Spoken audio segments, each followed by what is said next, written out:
Halo Indonesia, balik lagi di podcast bersama dua dosen yang luar biasa. Pada hari ini kita akan bahas tentang bagaimana menjadi pengusaha yang handal. Saya ditemani oleh dua dosen. Yang pertama dengan Ibu Eka. Halo, Indonesia. Yang kedua dengan Ibu Yenia. Hai, Indonesia. Mungkin pertama ke Bu Eka dulu kali ya. Bu Eka saat ini kesibukannya apa sih Bu? Oke, kesibukan utamanya adalah mengajar, pasti. Lalu mengajar di Sri Dharma Agung.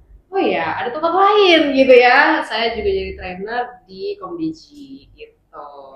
Dan ada kegiatan lainnya juga, ada usaha yang masih hands on sih ya, masih sendiri soalnya gitu dilakuin sama saya hari ini. Gitu sih. Kalau Ibu Yenia sendiri, apa Bu kesibukannya saat ini Bu? Tentunya Ibu di sini sebagai dosen untuk mata kuliah kewirausahaan ya, atau entrepreneur, kemudian dosen manajemen sumber daya manusia, lalu dosen manajemen pembelian. Kemudian kalau hari-hari aktivitas Ibu menjalankan usaha, juga dibantu oleh teman-teman mahasiswa di sini. Kemudian terakhir sih Ibu sebagai trainer untuk Women's Entrepreneur West Java. Jadi bagaimana di Jawa Barat itu wanita-wanita itu harus secara ekonomi dia itu kuat. Ya. Berarti Ibu udah punya usaha juga Bu ya? Usaha di bidang apa nih Bu? Iya, Ibu ada usaha kuliner. Oh, kuliner. Ada warkop, ya ini anak mahasiswa biasanya atau kalau di daerah industri sih Mbak PT ya kalau itu bilangnya Mbak PT. Itu kalau sore itu biasanya nongkrong di warkop. Dan satu lagi produknya adalah di Nusa Tania. Sudah dari 2020. Oh, itu udah hampir 5 tahun ya Bu? Iya, sudah jalan 5 tahun. Sudah 5 tahun. Oke, bicara soal menjadi pengusaha yang handal nih Bu. Ada berita apa sih Bu saat ini seputar tentang dunia UMKM? Oke, dunia UMKM hari ini luar biasa ya, menopang PDB atau kekayaan Indonesia itu sebesar 63%. Jadi bisa dibayangin kalau misalkan usaha mikro, kecil, menengah kita itu bisa bertumbuh lebih besar. Pasti ekonomi kita semakin kuat. Nah, caranya, kita bisa kasih tahu nih Bu ya. Gimana sih caranya untuk bisa jadi pengusaha handal? Yang pertama, untuk menjadi pengusaha handal itu, kalau ini kita bicara dari mana dulu nih? Ini risetnya atau aktual di lapangan nih? Boleh Bu, riset dulu. Iya, Menurut riset boleh. Biasanya gini, kalau secara riset, usaha itu kan dibangun dari problem solving ya. Ada nggak masalah di luar sana yang kemudian bisa kita jadikan sebagai peluang yang menghasilkan uang tadi ya. Jadi supaya produk kita itu bisa diterima oleh orang gitu, untuk oleh calon customer kita, ya kita buat yang memang mereka butuhkan gitu. Jangan hanya yang tren saja, tapi apa yang benar-benar mereka butuhkan gitu. Kemudian yang kedua, kalau kita memang mau berada di biasanya kan usaha itu kan kita kalau rating itu ada 4,9, 5, 4,8 gitu ya. Nah kalau usaha kita mau tetap di 4,9 atau di poin 5,0, artinya kan customer kita puas atau sangat puas. Nah bagaimana supaya puas ya memang kita harus bersahabat dengan digitalisasi itu tadi. Kita tidak bisa menambah customer kita tanpa melakukan digitalisasi secara marketing gitu. Kemudian tambah koneksi kita gitu. Jadi lingkup dari pertemanan kita harus tambah terus. Kalau nggak tambah, ya bagaimana kita bisa tahan terhadap persaingan gitu ya. Lalu berikutnya terus continuous learning. Jadi terus kita itu belajar dari kesalahan-kesalahan yang kita lakukan di dalam menjalankan usaha itu. Sebagai contoh ya, kita itu pernah ada satu sebenarnya bukan kesalahan sih ya, bukan kesalahan. Tapi ketika PO itu bentrok gitu ya, dia harus ada di jam yang sama, di tempat yang berbeda gitu kan. Apa yang harus kita lakukan gitu kan? Kita waktu itu juga pernah nggak tahu tuh caranya bagaimana ya, Bu gimana dong, ini kan timnya kurang Bu, apa yang satu kita cancel aja gitu. Oh nggak bisa, karena sekali kita membuat kecewa, jangan harap dia akan menghubungi kita lagi gitu. Jadi terus melakukan improvement kalau kemudian dalam perjalanan itu ada yang apa ya, mungkin kita bingung gitu ya, itu gimana baiknya gitu. Nah itu harus segera di counter gitu supaya nanti kalau terjadi lagi kita sudah tahu apa yang harus dilakukan gitu. Jadi itu ininya ya, kalau secara riset dan lapangan sudah Ibu jelaskan sedikit Oke, seperti baik. itu. Nah, tadi kan Ibu udah jelaskan Bu Eka dan Bu ini nih memiliki usaha yang sudah dibangun dan sedang berjalan. Sebenarnya Bu Eka dan Bu ini punya nggak sih tokoh inspirasi di UMKM ini? Bu Eka mungkin? Wah, kalau saya Pak Hairul Tanjung itu adalah salah satu tokoh inspiratif yang saya sangat look up gitu ya, karena memang beliau ini punya kepiawaian usaha yang luar biasa, terbukti dengan lini bisnisnya yang hampir semua sukses gitu ya, dari zero to hero gitu, dari yang tadinya kita sama sekali nggak tahu tentang mungkin bank yang hampir tutup gitu ya, bank yang hampir tutup salah satunya adalah bank yang hari ini masih tetap eksis, Bank Mega gitu. Dulu dibeli dengan harga yang sangat murah, tapi sekarang sudah sangat luar biasa. Terus punya media, punya retail dan lain sebagainya. Itu tokoh yang luar biasa sih, bisa sukses di hampir segala lini gitu ya. Itu patut untuk dicontoh buat anak-anak muda. Nah, kalau misalkan nggak bisa ketemu langsung, bisa baca bukunya ya. Nah, salah satunya adalah bukunya Anak Singkong itu. Menarik sih. Menarik. Kalau Ibu Yeni sendiri, siapa Bu tokoh inspirasi Ibu di bidang UMKM? Iya, secara tidak sadar gitu ya, secara tanpa sadar memang kita itu kan kadang yang namanya membuat usaha itu tadi ya, yang pertama kan nilai tadi ya. Ada nggak nilai di sana? Apakah produk kita itu memang benar-benar dibutuhkan sama orang? Kalau memang dibutuhkan, artinya kan itu menjawab solusi yang menjawab masalah dari orang lain gitu. Nah, hal-hal ini nih Ibu lihat ada di diri, kalau kalian tahu yang punya brand Paragon ya. Brand Paragon. Siapa dulu? Namanya Ibu Nur Hayati Subangka. Beliau itu adalah salah satu figur dari perempuan ya yang kemudian berjuang dengan suaminya membangun usaha bersama. Tujuannya nggak lebih supaya orang-orang Indonesia itu bisa menggunakan produknya yang baik gitu ya. Kemudian apa yang dipesan oleh beliau bahwa kalau mau usaha itu harus tekun, ya. Tekun, istiqomah gitu ya. Bukan istiqomah merugi ya. Istiqomah untung ya Bu. Istiqomah dalam untung gitu. Kalau istiqomah dalam rugi itu artinya kita tidak belajar dari kesalahan. Jadi beliau itu sosok yang tekun, kemudian secara spiritual memang itu menginspire ya kalau di Indonesia itu bagaimana beliau itu bisa menyenangkan karyawannya sampai kemudian mendapatkan predikat tuh the most wanted company for worker lah ya. Karena bagaimana dia memanusiakan manusia gitu di sana ya, di dalam perusahaannya. Kemudian jatuh bangunnya usaha itu buat mereka itu nggak masalah karena mereka pernah benar-benar bangkrut karena pabriknya terbakar dan mereka bisa memulai lagi dan menjadi lebih besar gitu. Jadi artinya setiap tantangan dalam hidup kalau kita masih berpegang kepada Allah itu kita akan meloncat lebih tinggi lagi gitu. Nah itu Ibu tuh kayaknya benar-benar pesan-pesan beliau itu kalau di sosmed ya, beliau kan rajin juga ya, di sosmed itu luar biasa. Oke, baik. Nah, menurut Ibu nih menjadi pengusaha yang handal itu sebenarnya apakah lahir dari bakat alami atau memang hal itu dibentuk dari pendidikan terus di-guide oleh dosen sehingga akhirnya menjadi seorang pengusaha yang handal? Menurut mereka mungkin? Oke. Kita harus jujur nih ya. Iya.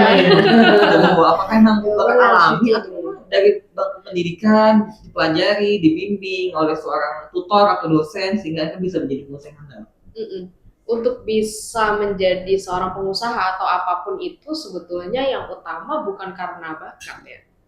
Bakat tanpa dilatih juga percuma gitu. Sebenarnya itu di kunci yang kedua, latihan gitu ya, latihan. Jadi bukan karena bakat aja, tapi kalau misalkan ada nggak sih orang yang berbakat? Ada gitu ya. Memang dia kalau untuk melakukan usaha jualan dan lain sebagainya itu effortless banget gitu, ngomongnya juga lancar banget. Nah itulah bakat gitu ya. Tapi tanpa latihan juga dia nggak akan jadi apa-apa. akan kalah dengan orang yang nggak punya bakat tapi latihan terus menerus gitu ya. Jadi pada intinya kalau misalkan kita udah masuk dalam satu entitas atau masuk dalam satu sekolah, ketemu dengan mentor yang bisa melatih gitu dan memang dipaksa untuk berlatih di lapangan gitu ya, itu akan luar biasa hasilnya dibandingkan dengan anak-anak yang punya bakat tapi nggak pernah dilatih gitu kan. Jadi kalau menurut Bu Eka mungkin gini, bukan siapa yang berbakat, tapi siapa yang mengasah keterampilannya. Betul. Ya itu memang di lapangan memang seperti itu ya. Cuma kalau Ibu boleh share sedikit, jadi riset itu mengatakan bahwa orang-orang atau wirausaha itu bisa tumbuh dengan pendidikan dan training. Jadi kalian kalau kemudian sekolah atau melanjutkan pendidikan di sini, kita tentu semua tim dosen di sini akan terus mengcoach supaya jiwa atau karakter wirausaha kalian itu terus terbentuk gitu. Karena orang-orang yang sukses itu tanpa bakat, sepanjang dia mau mengasah keterampilan ya tadi seperti pendapat Bu Eka, kemudian dia mempunyai pendidikan dan dia di training, itu hasilnya akan sesuai dengan prosesnya, outputnya akan jadi nggak usah takut. Oh, berarti untuk menjadi pengusaha yang handal itu tidak hanya sekedar masalah bakat alami ya Bu, tapi memang harus penting banget adanya seorang tutor, pendamping, seperti dosen, jadi yang akan mengarahkan ya Bu, membimbing, melatih dan sebagainya, sehingga akhirnya lebih terarah ya Bu ya untuk membangun sebuah usaha. Nah sekarang memang seberapa besar sih peran dosen itu untuk membimbing mahasiswa menjadi seorang pengusaha yang handal? Apakah memang sangat diperlukan atau mungkin tanpa bimbingan kan mereka bisa berjalan sendiri? Oke, dari pengalaman mengajar ya Bu, kan Bu Yenia juga mengajar kewirausahaan. Biasanya kan di situ ada exercise, ada latihan-latihan, dan itu biasanya akan ada pedoman dari kami sebagai seorang dosen gitu ya Bu. Salah satunya adalah dengan cara step pertama apa yang harus dilakukan, step kedua apa yang harus dilakukan, step ketiga dan selanjutnya. Itu mungkin yang akan memudahkan teman-teman yang baru bergabung gitu ya, dan juga baru usaha barangkali atau yang udah pernah pengalaman usaha tapi nggak diseriusin, akan jadi lebih mudah gitu untuk bisa adapt gitu ya Bu. Dan juga latihannya karena exercise-nya kita ada ujian 1, ujian 2 gitu ya, dan juga mungkin ada tugas-tugas lain, itu akan lebih memperkaya lagi pengalamannya. Mungkin ada pengalaman Bu Yenia. Memang yang diperlukan ketika siapapun ya, terutama nih kalau kita udah bicara dunia pendidikan, dunia kampus dan mahasiswa gitu. Maka peran dosen di sana ini gunanya kalian memilih gitu ya. Aduh, kampus mana sih yang bisa kemudian nanti mengembangkan jiwa usaha kita gitu ya. Maka carilah kampus-kampus yang memang dosen-dosen itu bersih untuk menjadi mentor dan fasilitator. Karena banyak juga dosen yang saking sibuknya mereka harus membuat jurnal dan sebagainya, sampai coaching mahasiswanya itu bukannya nggak mau, tapi waktunya ya nggak cukup gitu. Tapi kalau di kami gitu ya, di sini kita nih dosen-dosen selalu siap untuk menjadi mentor dan fasilitator, plus ngelarisin gitu. Ini mereka yang suka ini ya, jadi prospek mahasiswa sendiri ya, Bu keripik Bu, sampai saham pun ada gitu. Jadi kita siap menjadi mentor, menjadi fasilitator, dan menjadi orang yang melariskan dagangannya. Kami sebagai dosen, sebagai mentor dan fasilitator, betul, untuk memotivasi mahasiswa untuk menjadi seorang pengusaha yang handal. Pernah nggak sih Ibu Eka dan Ibu Yenia menghadapi mahasiswa yang ketika mau merintis nih Bu sebuah usaha, tapi mereka mengalami kegagalan? Ada nggak sih dari Ibu kalimat-kalimat motivasi yang akhirnya mereka bisa semangat lagi dan berjuang kembali Bu? Nah, itu ada kalimat motivasi? Ya, yang paling legend kayak Bu Yenia. Biasanya kalimat motivasi apa tuh Bu? Kalau dari saya biasanya agak sedikit sadis, mungkin dari Ibu ya yang agak sedikit lebih smooth gitu ya Bu. Saya sadis ya. Tidak ada usaha yang tidak pernah gagal. Tadi sebesar Paragon juga mereka mengalami kegagalan. Terus kalau kita yang kecil nggak berani gagal, kita nggak mau belajar dari mereka yang sudah besar gitu kan. Jadi kegagalan itu adalah kalau kita bicara kan ada tuh trampolin ya.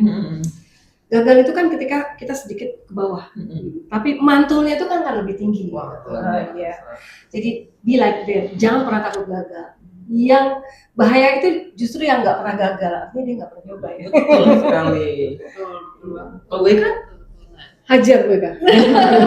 Kalau dari saya agak sedikit sadis gitu ya. Kalau misalkan ada yang gagal terus habis itu mengeluh gitu, pasti saya akan tanya, gagal baru berapa kali? 1 kali, gitu. 2 kali, 3 kali, 4 kali, terus cobain lagi gitu ya. Yang penting jangan seperti yang Ibu Yani bilang gitu ya, jangan takut gagal gitu. Karena kita untuk bisa jadi sukses ya kita harus gagal dulu. Semua orang master pasti pernah jadi newbie di masanya.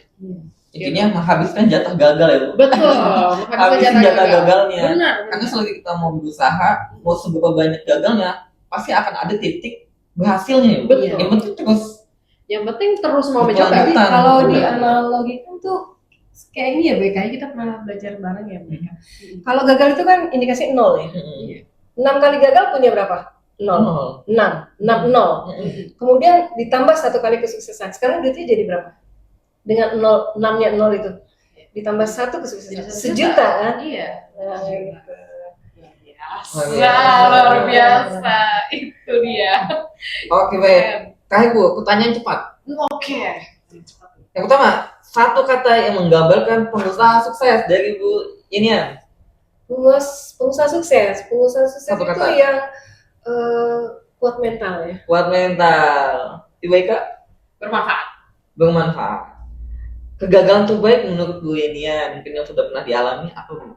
Kegagalan terbaik itu ya ketika kita menawarkan produk, hari itu baru 1 dan hari itu ditolak gitu. Oke, berarti pernah mengalami ditolak ya Bu ya? Iya. Gimana Bu rasanya ditolak Bu? Kalau sudah belajar ilmunya, ketika ditolak itu sejatinya Allah sedang menghapus dosa kecil kita. Ada motivasi dari sudut pandang religi Bu ya? Iya, jadi supaya apa? Supaya kita jangan pernah diri ini ketika ditolak tuh kecewa gitu kan. Betul. Memang ada hadisnya tuh, ketika ada tawaran pembelian kita yang bertolak, sejatinya dosa-dosa kecil kita itu sudah dihapus Allah. Karena kesabaran itu. Masya Allah. Quotes of the day. Bu Eka, udah ada pengalaman gagal gimana Bu? Oke, kalau pengalaman gagal, tidak selalu kita menjadi orang yang terbaik di circle kita. Kadang kita perlu untuk bisa menjadi orang yang tidak sama sekali baik di lingkungan kita. Justru malah itu adalah kesempatan kita untuk mengabsorb lebih banyak dan meloncat lebih tinggi. Oh, pengalaman Ibu ya?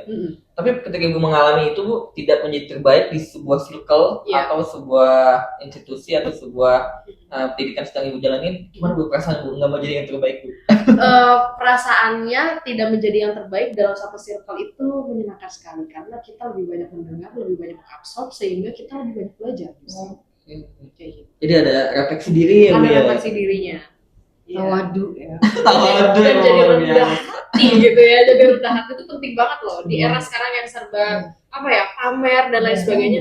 Untuk refleksi rendah hati itu penting banget. Dengan cara ya kita tidak menjadi yang terbaik di circle kita gitu ya. Itu penting sih. Berarti dengan adanya pengalaman kegagalan kita jadi belajar tentang pentingnya rendah hati, Betul, refleksi diri dan betul, sebagainya. rasanya. Karena tanpa adanya itu, tanpa ada kegagalan itu mungkin nggak akan belajar tentang rendah hati ya Bu. Bener banget. Nggak ada rendah hati, nggak ada refleksi diri ya. Jadi sombong gitu ya. Sukses Iya. terus gitu ya. Sombong sendiri. Benar-benar. Oke. Terakhir Bu, inovator favorit menurut Ibu Inian? Karena ibu